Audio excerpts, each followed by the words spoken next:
1 Timóteo, capítulo 3, versos 14 a 16, diz-nos assim a santa e poderosa palavra de Deus. Escrevo-te estas coisas esperando ir ver-te bem depressa, mas, se tardar, para que saibas como convém andar na casa de Deus, que é a igreja do Deus vivo, a coluna e firmeza da verdade. E sem dúvida alguma, grande é o mistério da piedade. Deus se manifestou em carne, foi justificado no Espírito, visto dos anjos, pregado aos gentios, crido no mundo, recebido acima na glória. Amém? Você pode se assentar.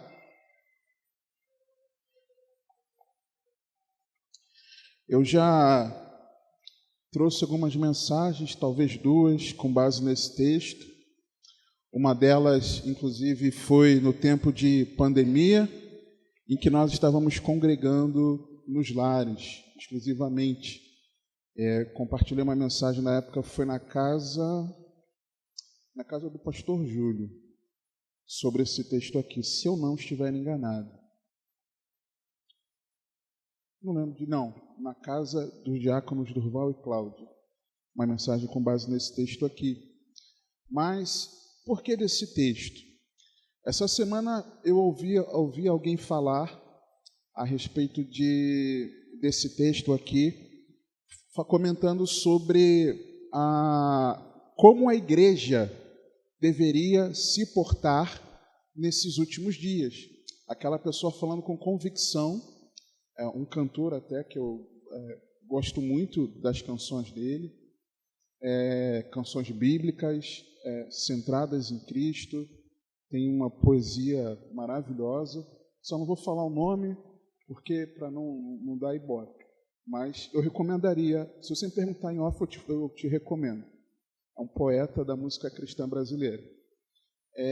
E aí ele comentava isso no vídeo, falando esse texto aqui, e é claro, aí você associa ao versículo 1 do capítulo 4, mas o Espírito, em oposição à igreja, ser essa coluna e firmeza da verdade, guardando esse mistério da piedade e sustentando esse discurso, essa proclamação de Cristo, que está aqui no versículo 16, em oposição a essa verdade, o Espírito Santo expressamente diz que nos últimos tempos apostatarão alguns da fé, dando ouvido a espíritos enganadores e ensinos demoníacos, em oposição a isso. Mas o que me chamou a atenção nesse dia foi aqui, no versículo, especialmente nos versículos 14 e 15, foco mais no 15, sobre a igreja do Deus vivo. Porque o Senhor me fez enxergar aquilo que são algumas características, alguns princípios que são base de uma igreja, seja a igreja naquele momento em que Timóteo pastoreava a igreja em Éfeso, seja a igreja nesse tempo em que mais próximo nós estamos dos últimos tempos. E se eu perguntar para os irmãos, como é que cada um dos irmãos tem se sentido na sua casa? Não responda oralmente, responda só em pensamento. Porque às vezes o teu familiar está perto, você pode falar alguma coisa aí que não convém. Às vezes a gente não está bem. Já teve vezes que eu me senti mal em casa. Já teve vezes que eu entristeci o coração da minha esposa, que eu falei para ela, amor, isso no início do casamento. Eu prefiro muitas vezes estar na rua do que estar dentro de casa. Lembra disso? Eu feri o coração dela profundamente, falando isso que era a verdade daquele momento. E às vezes a maneira como nós temos nos percebido dentro de casa tem uma série de situações. Depende muito de como tem sido a rotina ou quais as características que aquele lar está vivenciando, que são estabelecidos pela cultura da família. Cultura essa da família, que cada família é de um jeito. Não adianta eu querer estabelecer um ritmo de vida para você, dentro da sua casa, com a sua família, tirando aquilo que eu preciso te instruir, o que é bíblico, mas o ritmo em si, cada família dentro do seu lar, dentro das suas quatro paredes, debaixo do seu teto. Eu não posso te influenciar a fazer de um jeito ou de outro, se não for algo explicitamente bíblico. Mas a rotina prática do dia a dia, cada família que sabe. Depende da cultura de cada um. Quer ver um exemplo bobo? Eu gosto de comer nas refeições arroz primeiro e feijão por cima. Quem gosta de colocar o feijão por baixo? Aí, vários irmãos. Adianta eu querer impor isso para você? Não, você tem que comer o arroz embaixo. Não é feijão com arroz, é arroz com feijão. Não adianta eu querer forçar isso para você. Aí, por exemplo, se eu for na casa dos irmãos, e se vocês servirem meu prato, e vocês colocarem o feijão por baixo, aí eu não vou comer não, o feijão está por baixo. Não, eu tenho que respeitar a cultura do lar de cada um dos irmãos, e assim, cada um na sua. Então, depende muito. E essa cultura, ela é produzida por quem? Por quem está de fora? É por quem habita na casa, por quem mora na casa. E é aí que é a questão, irmãos. Como é que nós estamos na casa de Deus? Como você e eu estamos na casa de Deus? Lembrando que a casa de Deus é a igreja. O versículo 15 diz aqui, eu não vou nem ler outros versículos para dizer que casa de Deus é a igreja, porque está escrito no versículo 15, mas se tardar, para que saibas como convém andar na casa de Deus, que é a igreja do Deus vivo, a coluna e firmeza da verdade. Não precisa nem pegar outros textos para ficar mostrando, provando biblicamente, porque a gente já sabe disso e está no texto. Como é que você está na igreja? A igreja não é esse prédio. A igreja é o coletivo dos discípulos de Cristo que se reúnem. Como é que nós estamos como igreja? Lembrando que a maneira como nós vamos nos sentir, nos perceber na igreja, isso depende da cultura que é estabelecida na igreja. E se, no exemplo que eu dei prático do nosso lar, da cultura que cada família estabelece, e que essa cultura é estabelecida por quem habita na casa, quem é que deve estabelecer a cultura da igreja? Pergunta, pode falar, escola bíblica. É por quem habita na casa. Quem? Não entendi. Mais alto. Um falou Cristo, outro falou Espírito Santo. Tá certo. Só faltou alguém falar o Pai. É isso aí. Quem estabelece o ritmo das coisas na igreja é Deus, irmãos. A igreja é a casa de Deus. Versículo diz aqui, versículo 15. Como convém andar na casa de Deus. Quem mora na casa de Deus? Deus. Quem mora na igreja? Deus. Quem estabelece o ritmo na igreja? Deus. Quem diz como devem ser as coisas? Deus. Não sou eu, não é você, não é nem nosso pastor, é Deus. E ele expressa isso na palavra. E aí, se eu e você nos dizemos discípulos de Cristo, e quando nós nos reunimos, nós não ficamos bem, alguma coisa está errada. Ou a cultura de Deus não está estabelecida, ou você e eu estamos resistindo a ela. Porque não pode, irmãos, nós estarmos reunião após reunião e nós participarmos das reuniões de, sabe, aquele jeito meio desconchavido, meio, não vejo a hora de ir embora. Hoje é domingo, né? Eu vou só à noite. Não vou de manhã, não. Diz que escola bíblica, eu já ouvi. Que negócio de escola bíblica? Estudar a Bíblia, abra a Bíblia em casa e estudo sozinho. Eu gosto de culto. Eu já ouvi isso, minha esposa também ouviu, acho que da mesma pessoa. Ou ouvimos juntos, né? Não lembro. Louvor, né? Ah, não gosta de louvar? Ué, não tem Ou então o contrário. Puxa, se eu contei certo, só tiveram 3 canções. Ah, eu queria louvar mais ao Senhor. Puxa, a igreja só tem 3 louvores hoje. Ah, não. Então, a maneira como nós nos percebemos quando nos reunimos é ditada de como está estabelecida essa cultura e de como nós reagimos a essa cultura que está estabelecida. Ela não é estabelecida por mim e por você. Nós não moramos na casa de Deus. Nós juntos formamos a casa de Deus. É isso que nós precisamos entender. E aqui, no texto, nós vimos, eu enxerguei aqui pelo menos 3 princípios fundamentais que são base para a igreja. Primeiro é o relacionamento. Por quê? Olha o que o texto diz. Versículo 14 e versículo 15 na parte A.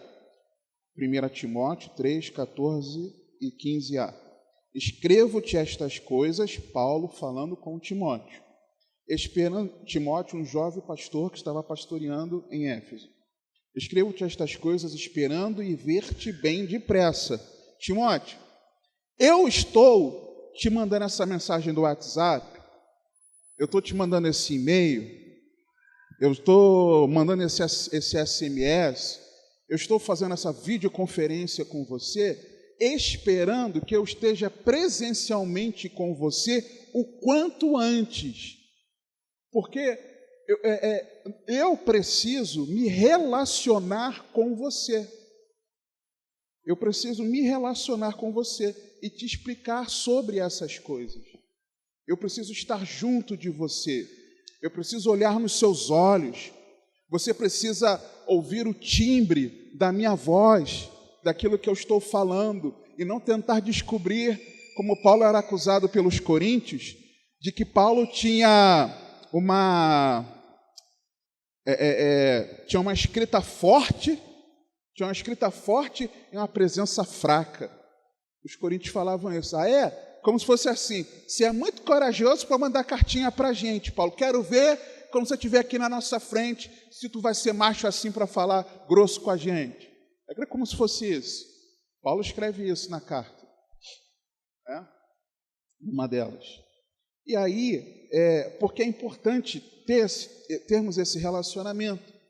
E aí ele fala, mas se eu demorar, se eu tardar, para que você saiba disso, para que você esteja instruído sobre isso. Eu quero me relacionar com você, mas antes de eu estar pessoalmente com você, eu pretendo estar o quanto antes, eu estou escrevendo isso aqui para que você esteja instruído. Ou seja, Paulo não queria apenas ter um relacionamento pessoal com Timóteo, mas o relacionamento pessoal com Timóteo que gerasse edificação, instrução bíblica. Então, o primeiro pilar que eu vejo aqui da igreja, dessa cultura da igreja, é um relacionamento baseado, claro, na palavra, mas que produza edificação. Será que nós, como igreja, temos nos relacionado uns com os outros com esse propósito de que o irmão saiba alguma coisa, seja instruído em alguma coisa, seja acrescentado em alguma coisa, seja edificado, para que eu seja um instrumento de Deus, para que meu irmão cresça na fé em Cristo?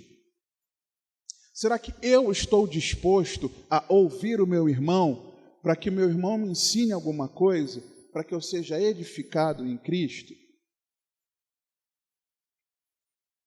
Um segundo pilar, organização, irmãos. Primeiro é o relacionamento para edificação. Precisa ter um relacionamento para edificação. Segundo, organização, porque ele escreve o seguinte na continuação do versículo: mas se tardar para que saibas como convém andar na casa de Deus. Não é de qualquer jeito. E que Paulo tinha acabado de escrever para Timóteo? Como deveria se comportar o pastor, e os obreiros. Ele instrui isso do início do capítulo até o verso 13. Tem uma maneira daquilo acontecer. Existe uma organização. Lembra que a igreja, ela é a habitação de Deus. Então, quem estabelece como são as coisas é o próprio Deus. E Deus estabeleceu na sua palavra como deve ser a organização da igreja. A igreja é organizada, irmãos. A igreja precisa ter a sua rotina, precisa ter a sua maneira de fazer cada coisa, a maneira de se comportar, a maneira de lidarmos uns com os outros, como os ministérios serão organizados, se serão organizados assim, se haverá aquele ministério ou não. E Deus estabeleceu uma pessoa para gerenciar tudo isso, que é o pastor, é sobre quem está o governo da igreja. Então a igreja tem organização, e dentro dessa organização, na nossa casa, não tem organização nas coisas? Ponto. Então, aqui, no local onde nós nos reunimos, também, e na maneira de nós existirmos enquanto igreja local, também tem a sua organização. Então não dá para a gente querer impor a nossa maneira de ser.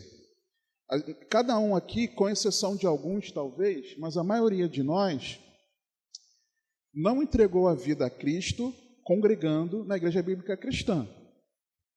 Muitos viemos de fora, de outros ministérios. Alguns que congregavam aqui saíram, retornaram, mas a maioria veio para cá há não 15 anos, há menos de 10 anos, muitos de nós, há menos de 10 anos, congregávamos em outros ministérios. E aí, porque naquele ministério onde nós congregávamos, a rotina era daquele jeito, então, aqui na Igreja Bíblica Cristã em São Gonçalo tem que ser assim também. Não, não tem não. Tem que ser do jeito que Deus instruiu ao nosso ministério ser. E especialmente a nossa igreja local aqui. É simples assim, irmãos. Sem problema algum. Eu lembro que muitas coisas que eu tinha como verdades e práticas eclesiásticas, eu precisei abandonar quando eu vim para cá. Nós, Rosane e eu, precisamos abandonar. Quando o Senhor confirmou de que era para nós congregarmos aqui, só faltava eu vir aqui e pisar na terra de novo, depois de muitos anos. Primeira coisa que eu fiz com Rosana, isso lá em 2018, primeiro semestre de 2018, eu vasculhei o site da igreja de novo, porque eu já conhecia, desde que o site foi criado no início, lá nos anos 2000, para ver, eu olhei tudinho, vasculhei de alto a baixo, de capa a capa, vamos chamar assim, olhei tudo. Aí tem uma questão muito particular que tocava especialmente minha esposa, por causa de como o ministério anterior entendia algumas coisas. Eu falei, amor, lá na Igreja Bíblica Cristã não tem esse reconhecimento assim, assim, assim, assim. Ela, não, meu amor, não tem problema algum, sem problema algum em relação a isso. E fomos vendo tudo aquilo ali. E sempre eu estou revisitando, sempre entrando lá e olhando. Além de acompanhar, claro, as mensagens que eu acompanhava na época. Mas será que nós nos preocupamos em olhar lá no site da igreja e ver como é a organização do nosso ministério? Não. Muitas vezes não. Me parece, né? Não sei. Me parece muitas vezes que não. Me parece muitas vezes que não. Então, esse segundo pilar é a organização. Terceiro pilar é a verdade. A igreja é baseada no relacionamento para edificação, baseada na organização e baseada na verdade bíblica. Continuando o versículo 15, que é a igreja do Deus vivo, a coluna e firmeza da verdade. O que pensa aqui nesse, como é que é o nome disso aqui? Púlpito, né? Pensa nesse púlpito aqui, E eu ia falar a base, não é a base. Esse topo aqui dele, por onde está, sobre onde está a Bíblia, o telefone, o papel. O que está sendo a base, a sustentação dessa plataforma aqui que eu estou tocando agora? São exatamente essa estrutura aqui para baixo. Essa estrutura é que é a base, está sendo a coluna e a firmeza desse tampo aqui. Eu posso chamar de tampo, né? Desse tampo aqui do culto. Desse tampo. Então, o que é a igreja ser a coluna e a firmeza da verdade? A igreja ser aquela que sustenta a verdade. Para que a igreja sustente essa verdade ela tem de estar distante da igreja ou ela precisa estar na igreja? Escola bíblica pode falar. Na igreja. Então, se eu ou você vamos proclamar a verdade, defender os valores bíblicos, defender aquilo que a Bíblia diz, o que Cristo diz, a doutrina de Cristo, essa verdade primeiro precisa estar em nós, irmãos. O que sustenta a igreja é a verdade da palavra. Não são as metodologias humanas. Não é aquilo que se estabelece muitas vezes por aí, ou que até antigamente nós tínhamos aqui. Eu lembro de algo, talvez você não saiba disso, mas há muitos anos atrás mesmo, mais de 20 anos, deve ter sido isso em 2002, no máximo 2003, teve um evento, a igreja se reunia ainda no galpão ao lado, né? Tinha aquelas várias colunas ali, aqui ao lado, e a igreja teve uma atividade, que era uma atividade de uma apresentação musical, um dia de sábado à noite, ia ter festival de alguma comida também, de pastel, sei lá. Eu lembro que a portinha da cantina era para a rua do lado. E junto com uma rádio comunitária da região, alguma coisa assim. Aí chamou vários cantores e bandas para se apresentarem. Né? O que eu vim fazer? Eu não congregava aqui, eu vim com o irmão que eu ajudava na coordenação dos jovens. E falei, vamos lá, na igreja, sabe a Igreja Bíblica Cristã? Sei. Então, pastoral, sei. Vai ter uma atividade lá, musical, com várias bandas e cantores, vai ser uma bênção. Não sei quem congregava aqui que se lembra disso. E vai ser top, e lá a gente vai conseguir muitos contatos para a gente chamar para o evento jovem nosso lá. Vai ser maneiro, vamos embora. E viemos. Ficamos lá do outro lado da rua, só ali e tal, na espreita, ouvindo. Né? Então, a igreja não é baseada nisso, em programações. Tem lugares, ou cristãos, que se a sua igreja não tiver várias programações, vários eventos, a pessoa fica incomodada. Tem que ter evento. Quando não tem na sua igreja, arruma algum de alguma outra igreja para participar. Você tem que ocupar a sua agenda semanal, a sua agenda mensal, o seu calendário, com aquela rotina de atividades. Eu era assim muitas vezes. Eu já congreguei no lugar, inclusive, que era falado isso. Olha, a igreja tem sempre que estar criando evento. Uma linguagem para quem pastoreava, né? Apesar de eu ainda não ser pastor.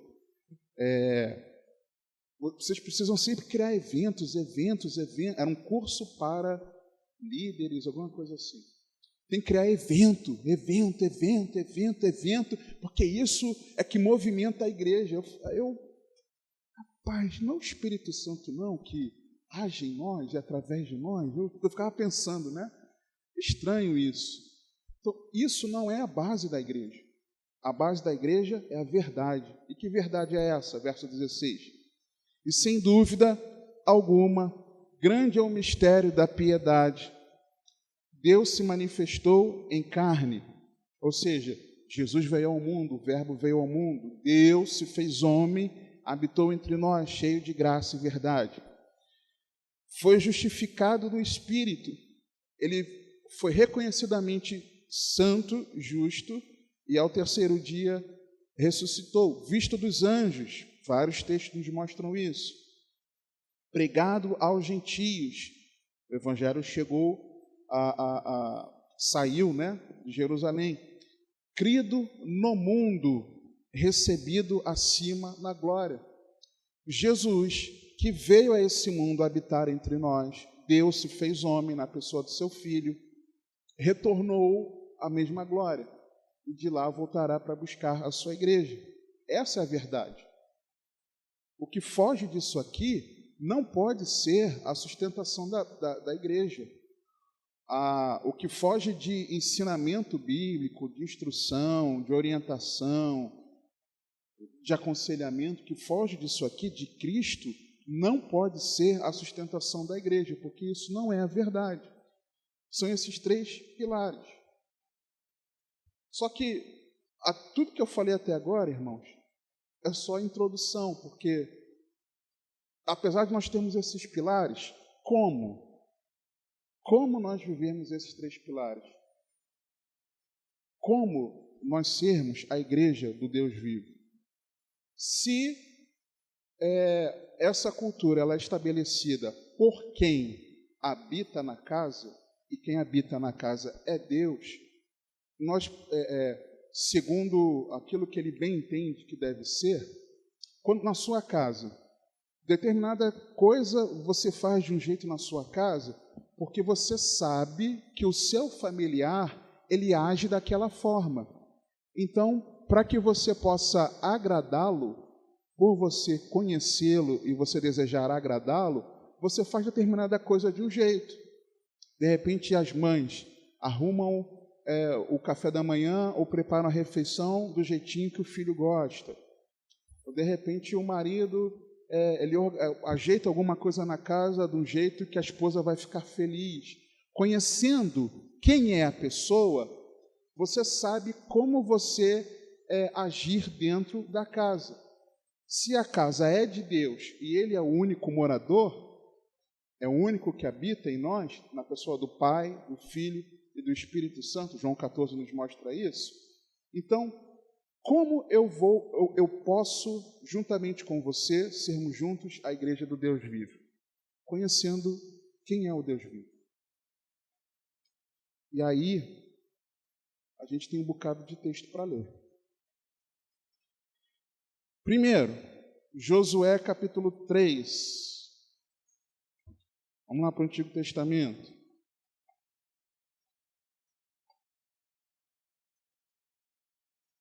Josué capítulo 3, versos 9 a 17.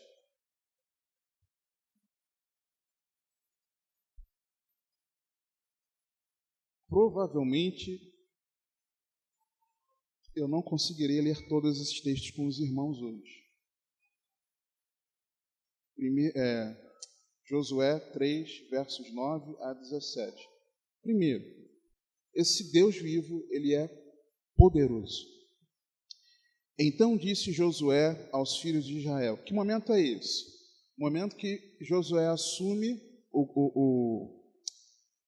a liderança do povo de Israel e ele está diante do Rio Jordão. Rio Jordão na sua cheia, nós vamos ver aqui já já. E ele precisava atravessar o povo para o outro lado. E Deus dá a instrução para ele de como ele faria isso. Aí o texto diz: então disse Josué aos filhos de Israel: chegai-vos para cá e ouvi as palavras do Senhor vosso Deus. Disse mais Josué: nisto conhecereis que o Deus vivo, presta atenção aí, o Deus vivo está no meio de vós, e que certamente lançará de diante de vós aos cananeus, aos heteus, aos heveus. Uma pausa aqui. Se o Deus vivo estava junto com os israelitas naquela época, será que esse Deus vivo está junto a nós hoje em dia, já que ele mora dentro de nós? Essa percepção a gente precisa sempre ter. E aos heteus, aos heveus, aos perizeus, aos gergazeus, aos amorreus e aos jebuseus, eis que a arca da aliança do Senhor de toda a terra passa o Jordão diante de vós. Tomai, pois, agora 12 homens das tribos de Israel, de cada tribo um homem, porque há de acontecer que assim que as plantas dos pés dos sacerdotes que levam a arca do Senhor, o Senhor de toda a terra. Irmãos, nós ficamos preocupados com as questões do nosso dia a dia, mas a Bíblia está dizendo que o Senhor, Ele é o soberano de toda a terra. A gente precisa entender, quem é esse? É o Deus vivo. Repousem nas águas do Jordão, se separarão as águas do Jordão, e as águas que vêm de cima pararão amontoadas. 14.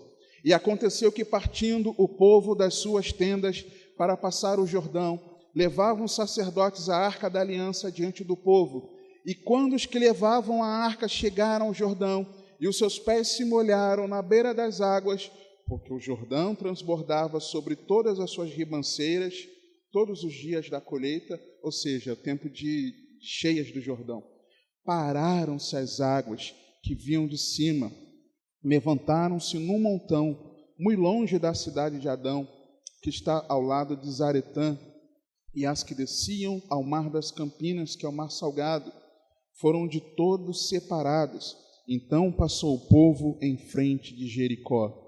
Porém, os sacerdotes que levavam a arca da aliança do Senhor pararam firmes em seco, no meio do Jordão, e todo Israel passou a seco, até que todo o povo acabou de passar o Jordão. O Deus vivo, Ele é poderoso, irmãos.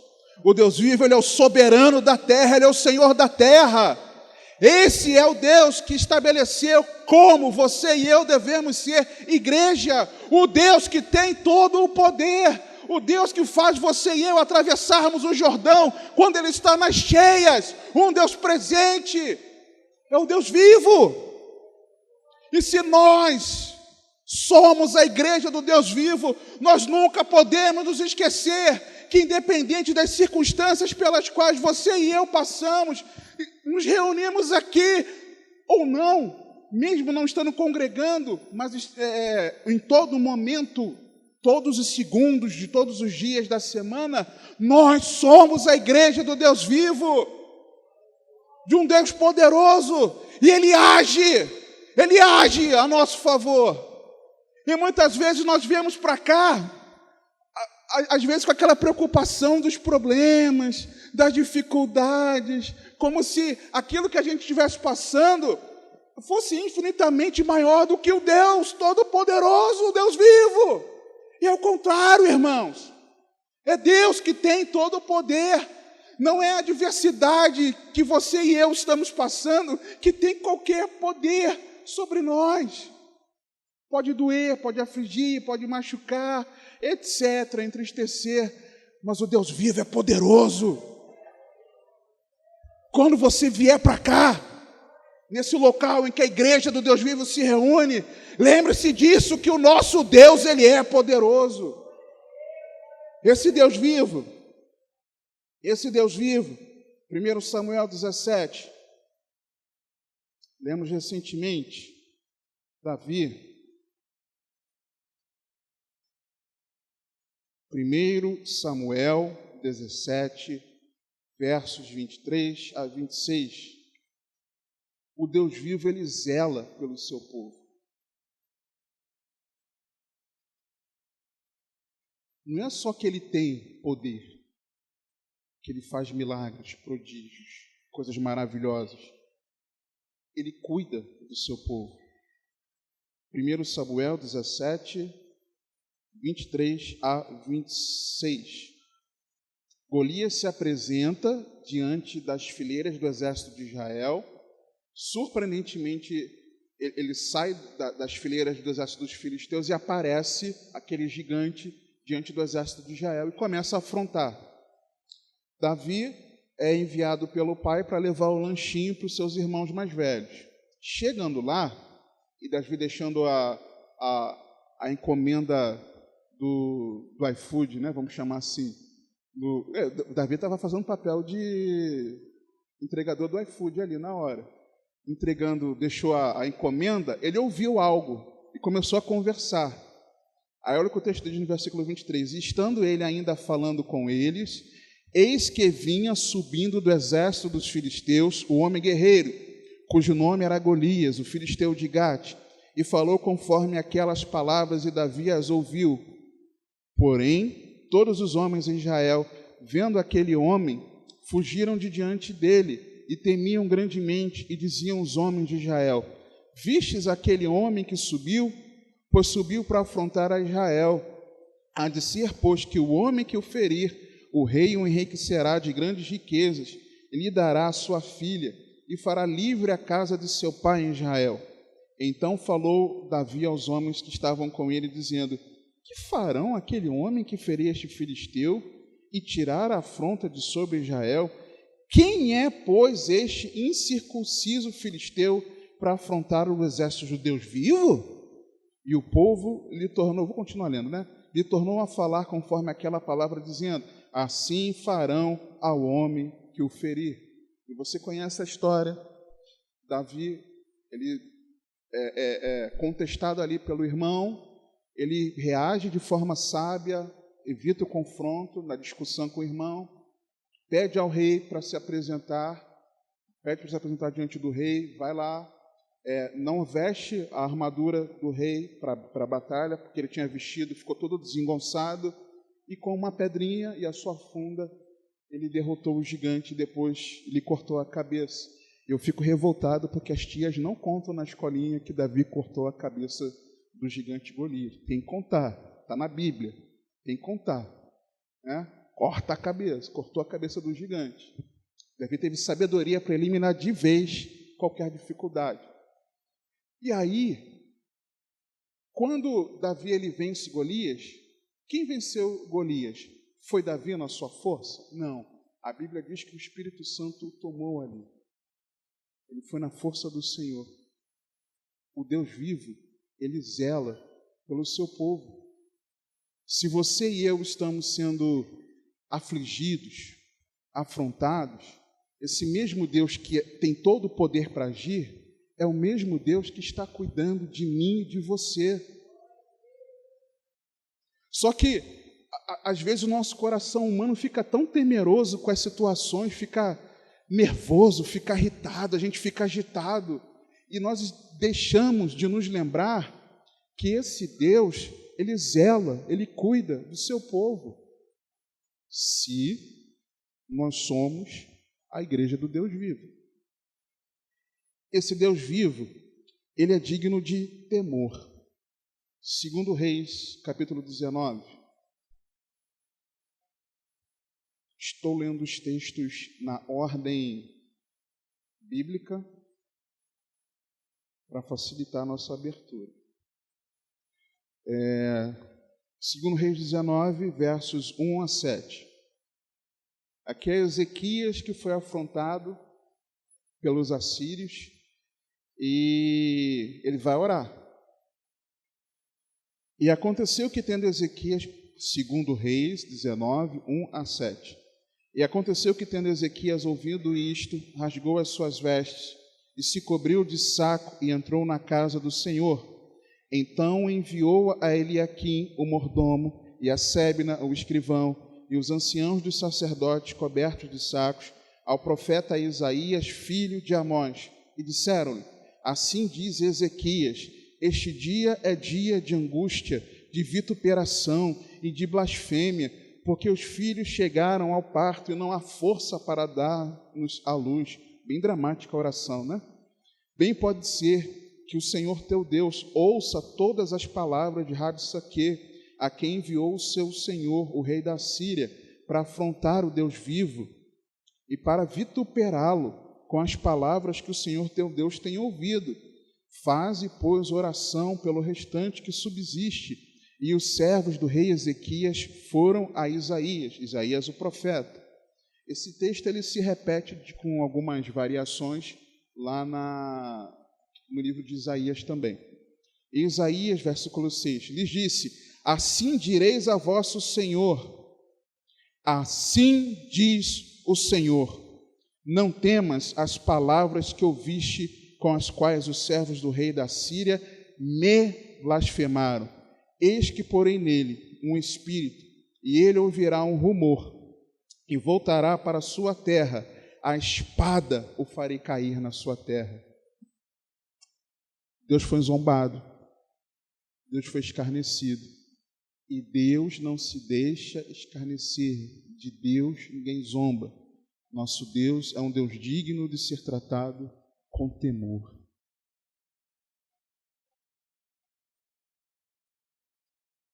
E se fazemos parte da igreja do Deus vivo, nós temos temor a Deus?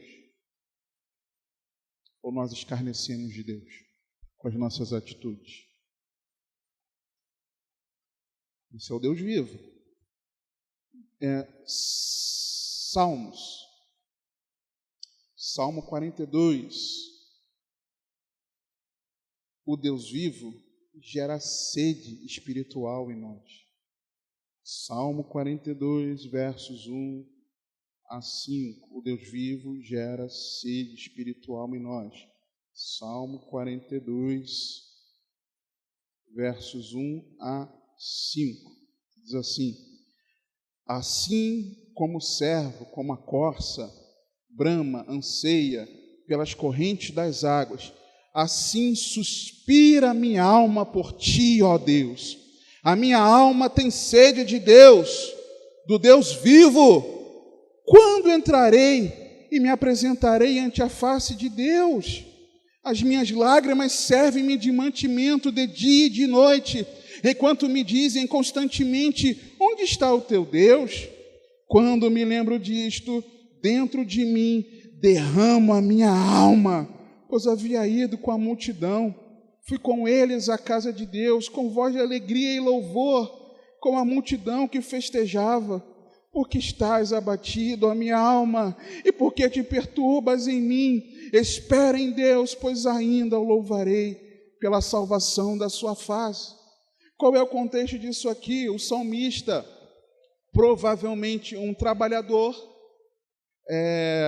da rotina lá da casa de Deus, naquele momento, um local físico em que o povo se reunia para adorar a Deus. Ele estava impedido de congregar, vamos dizer assim.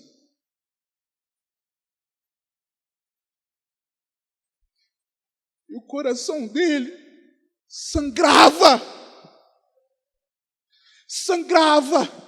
de dor.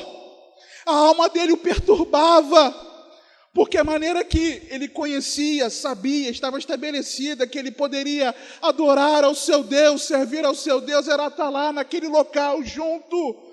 E ele estava impedido de estar ali. Ele tinha fome de Deus. Ele tinha sede do Deus vivo. Se nós somos a igreja do Deus vivo, nós precisamos ter fome e sede de Deus, irmãos. Fome e sede de Deus.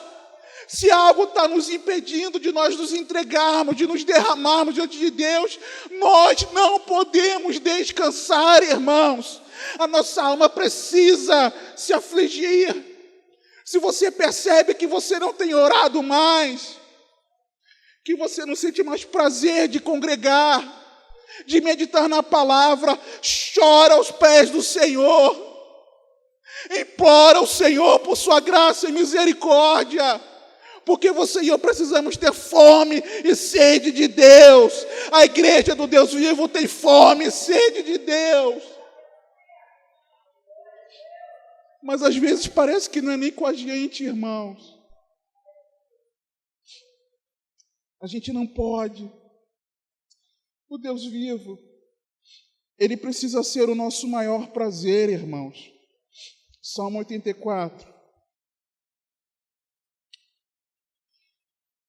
versos 1 a 4.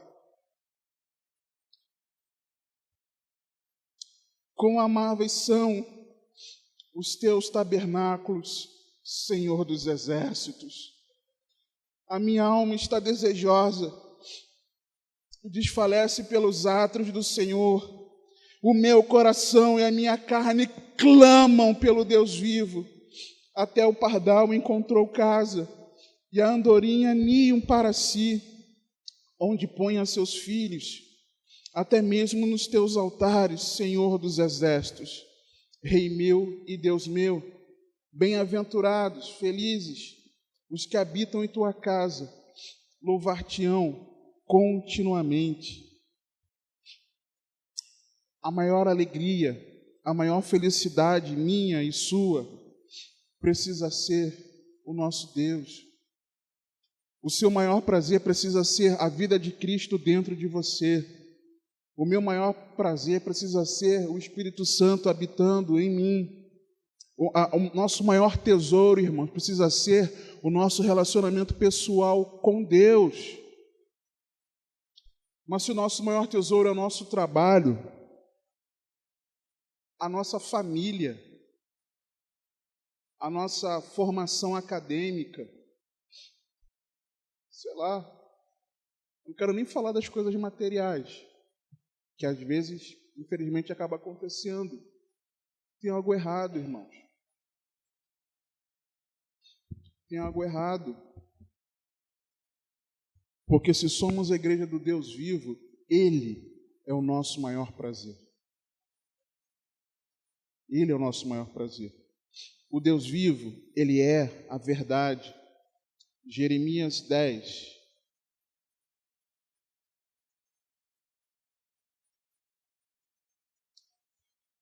É só avançar como é que se diz?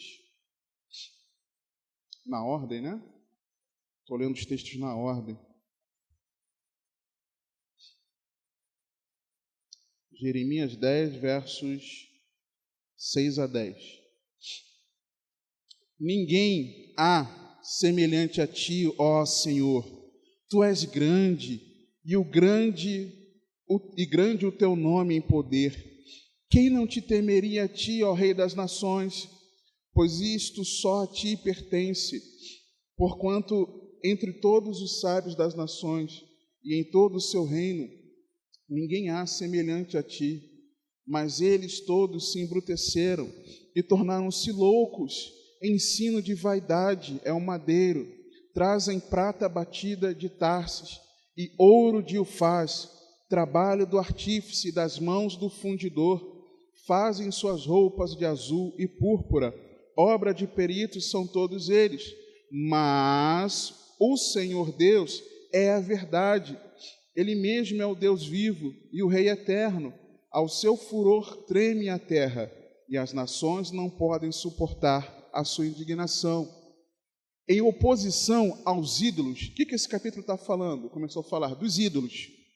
Em oposição à idolatria do coração do povo, Deus estava usando o profeta Jeremias para falar que ele é a verdade. Os ídolos são falsidade. Eu sou a verdade. É isso que Deus estava falando por meio do profeta aqui. Então, se Ele é o nosso maior prazer, irmãos, tudo aquilo que nós somos apresentados, de bom até nessa vida, para nós, precisa perder o valor. Porque aquilo não é essencialmente a verdade. As ideologias, os sonhos, os nossos projetos de vida, os nossos planos, eles não são a verdade. A verdade é Deus. E se esses sonhos, projetos, planos, ideologias, modo de vida, se tudo isso é lícito, e Deus nos instruiu a assim fazer, está debaixo da vontade de Deus, não está conflitando com a palavra, amém. Mas isso não pode governar o nosso coração. E existe um perigo muito grande de você e eu, usando daquilo que é lícito, participando daquilo que é lícito, fazer daquilo a prioridade da nossa vida. E não pode ser assim, porque o Deus vivo, Ele é a verdade. O resto é passageiro. Deus, Ele é a verdade.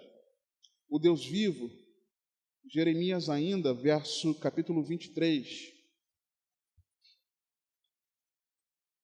A sua palavra não pode ser torcida. Jeremias 23, 34 a 40.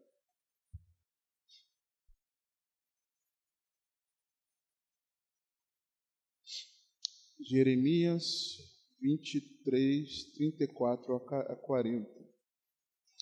E quanto ao profeta e ao sacerdote e ao povo que disser, peso do Senhor, eu castigarei o tal homem e a sua casa. O que Deus estava dizendo aqui? Tinha gente que dizia, eu sou profeta de Deus. Olha, quando eu falo assim, peso do Senhor, eu tenho uma mensagem de Deus. Né? É como se fosse, eis que te digo. É quando aquela pessoa, do contexto evangélico, vamos dizer assim, muitas vezes, já chega para a gente mudando o tom de voz, impostando a voz. Tenho algo de Deus para falar com você, varão ou varoa. Já começa a mudar. É como quando fala assim, peso do Senhor. Quando falava isso naquela época, era isso. Era para trazer uma atenção e um peso de responsabilidade, de atenção àquilo que ia ser falado. Aí Deus está falando, olha, se alguém chegar para você, se alguém chegar, um desses profetas aí chegar e começar a querer entregar alguma coisa, dizendo que eu mandei falar, presta atenção. E quanto ao profeta, ao sacerdote e ao povo que disser peso do Senhor, eu castigarei o tal homem à sua casa. Assim direis, cada um ao seu próximo e cada um ao seu irmão, que respondeu o Senhor, que falou o Senhor, mas nunca mais vos lembrareis do peso do Senhor, porque a cada um lhe servirá de peso a sua própria palavra, pois torceis as palavras do Deus vivo, do Senhor dos exércitos, o nosso Deus.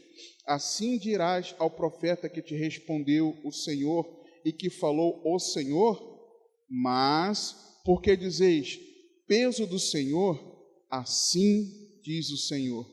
Porque dizei esta palavra, peso do Senhor, havendo-vos ordenado, dizendo, não direis peso do Senhor? Por isso, eis que também eu me esquecerei totalmente de vós, e tirarei da minha presença a vós, e a cidade que vos dei a vós e a vossos pais, e porei sobre vós perpétuo opróbrio e eterna vergonha que não será esquecido. Deus confrontando aqueles que queriam entregar uma palavra, dizendo que vinha da parte de Deus, mas Deus não estava falando nada. É isso que está dizendo aqui. Deus não estava falando nada e tinha gente que dizia, olha, eis que Deus está falando, o peso do Senhor eu tenho para falar com vocês agora. E era uma mensagem que não era uma mensagem que não vinha de Deus. Deus estava dizendo que abandonaria, esqueceria totalmente esses que torcessem a sua palavra, a palavra do Deus vivo. E quem que Deus proibiu disso? Versículo 34. Ao profeta, ao sacerdote e ao povo. Não era só aquele que dizia que estava falando uma mensagem da parte de Deus. O povo que gostava de ouvir isso também. Sabe quando você... Eu sei, irmãos, tem gente que assiste cada vídeo aqui, cada mensagem, pelas conversas, por um monte de coisa, eu sei. Assiste um monte de baboseira no YouTube, dizendo que se dizendo mensagem de Deus. Continuaremos ouvindo mensagens que não são mensagens bíblicas? Deus vivo, ele zela pela palavra dele. A palavra dele não pode ser torcida. Se tem aqueles que estão pregando algo que não é a palavra de Deus, que não é o Evangelho, por outro lado, tem aqueles que gostam de ouvir. Gostam. Eu me lembro de um caso de uma pessoa que congregava numa igreja que tinha cuidado com a palavra, com os ensinamentos, e essa pessoa chegou para o seu pastor e disse que iria visitar uma igreja de um tal profeta não sei quem. E foi para lá. Um tempo viajou e tudo, alguma coisa dessa, né? Achou as mensagens lá meio esquisitas. Na época, o pastor dessa pessoa até procurou alguma coisa sobre esse irmão e instruiu aquela pessoa, mas mesmo assim a pessoa quis estar lá, quis ouvir, quis dar ouvidos. Então, se tem aquele que prega o que não é evangelho, tem aquele que gosta de ouvir. O Deus vivo, Daniel,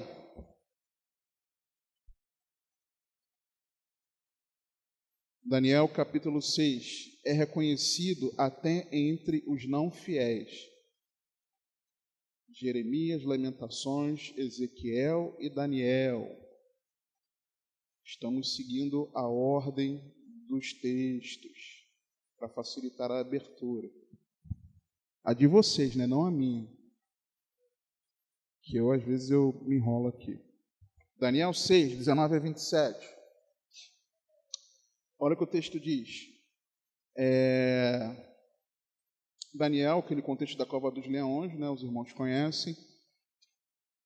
Pela manhã, a romper do dia, levantou-se o rei, que era amigo de Daniel, e ficou afligido de ter que sentenciar Daniel a ir para a cova. Não conseguiu dormir direito, fugiu dele o sono, o texto fala anteriormente. Pela manhã, ao romper do dia, levantou-se o rei e foi com pressa à cova dos leões. E chegando-se à cova, chamou por Daniel com voz triste, e disse o rei a Daniel: Daniel, servo do Deus vivo, dar-se-ia acaso que o teu Deus, a quem tu continuamente serves, tenha podido livrar-te dos leões? Então Daniel falou ao rei: ó rei, vive para sempre! O meu Deus enviou o seu anjo e fechou a boca dos leões para que não me fizessem dano, porque foi achada em mim inocência diante dele e também contra ti, ó rei, não tenho cometido delito algum. Então o rei muito se alegrou em si mesmo e mandou tirar a Daniel da cova. Assim foi tirado Daniel da cova, e nenhum dano se achou nele, porque crera no seu Deus. E ordenou o rei, e foram trazidos aqueles homens que tinham acusado a Daniel, e foram lançados na cova dos leões, ele, seus filhos e suas mulheres, e ainda não tinham chegado ao fundo da cova, quando os leões se apoderaram deles e lhes esmigalharam todos os ossos. Pensa na cena, esmigalharam todos os ossos. Agora imagina no Coliseu os cristãos. Então o rei Dario escreveu a todos os povos. Mais tarde vamos lembrar um pouquinho sobre a perseguição aos cristãos, né?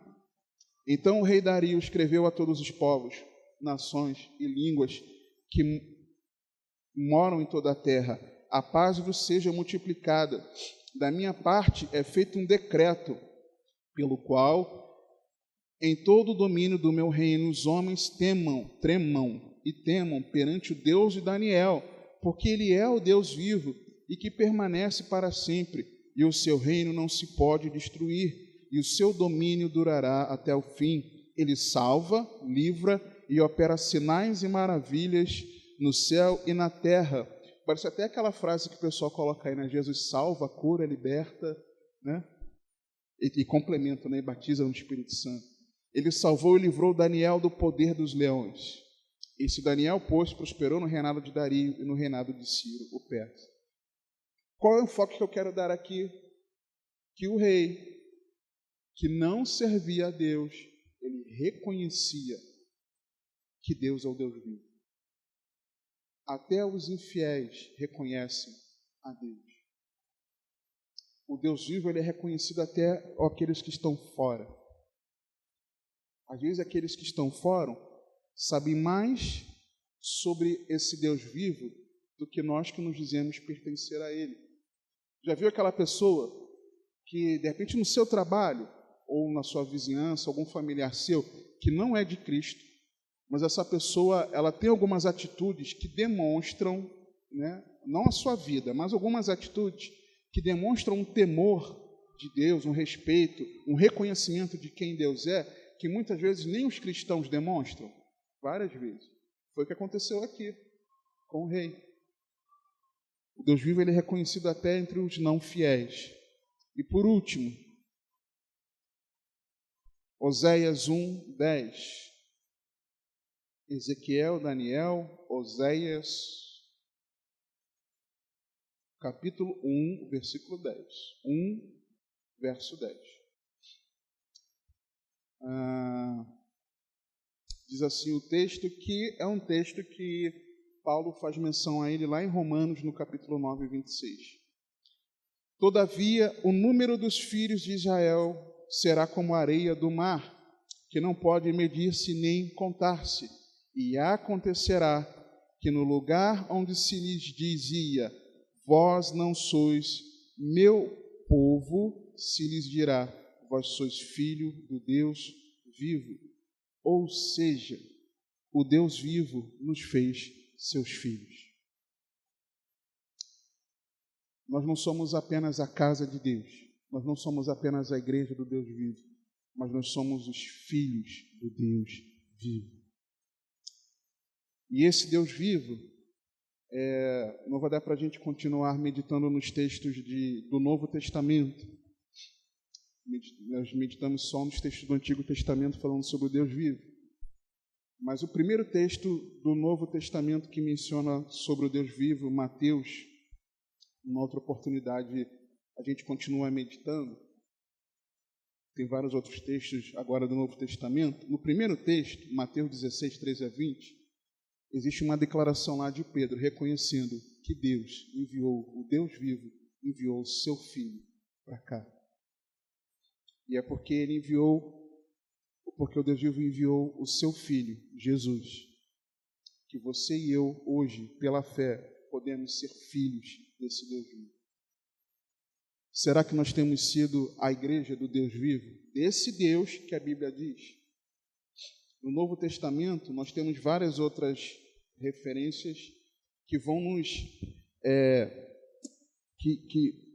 esse primeiro texto nos mostra muito das características desse Deus no Antigo Testamento. No Novo Testamento, nós vamos ver textos que têm uma outra pegada. Textos que falam não essencialmente das características, mas daquilo que esse Deus ele faz em mim e você, se de fato nós somos seus filhos.